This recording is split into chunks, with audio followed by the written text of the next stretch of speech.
ते विश्वतः सोमवृष्ट्यं भवावाजस्य संगते क्षीरेण स्थापयामि आप्यायस्व समेतु ते विश्वतः सोमवृष्ट्यं भवावाजस्य संगते क्षीरेण स्नापयामि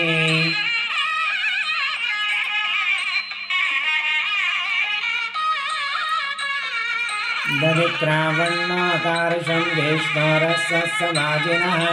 सुरभिनो मुखाकरप्रण आयोगुं शेकारिषत् इति दधिना स्नापयामि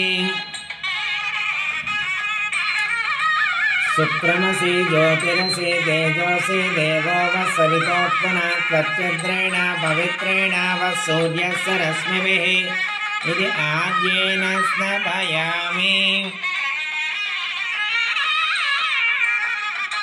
मधुवाता अरुतयते मधुक्षरन्ति सिन्धवः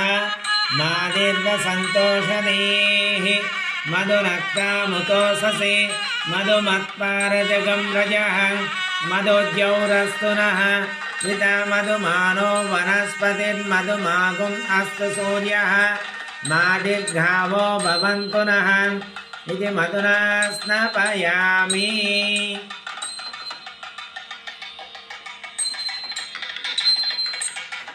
स्वादोः भवस्वा दिव्याय जन्मने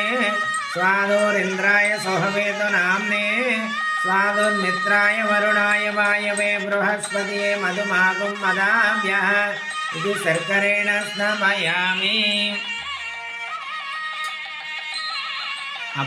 अपोयिष्टामयोभोः तनभुज्येन ददातन महरणाय चक्षुषे यो वः शिवातमोरसः तस्समाजायते हनः उसरधीरवमातरः तस्मा आरङ्गमामावो यस्य क्षयाय जन्मद अपो जनदा जनः श्रीललितादेवी नमः श्रीमहाकाली महालक्ष्मी महासरस्वती पञ्चामृतस्नानं समर्पयामि स्नानानन्तरं शुद्धाचमनीं समर्पयामि सुगन्धि विष्णुतैलं च सुगन्धि मलके जलं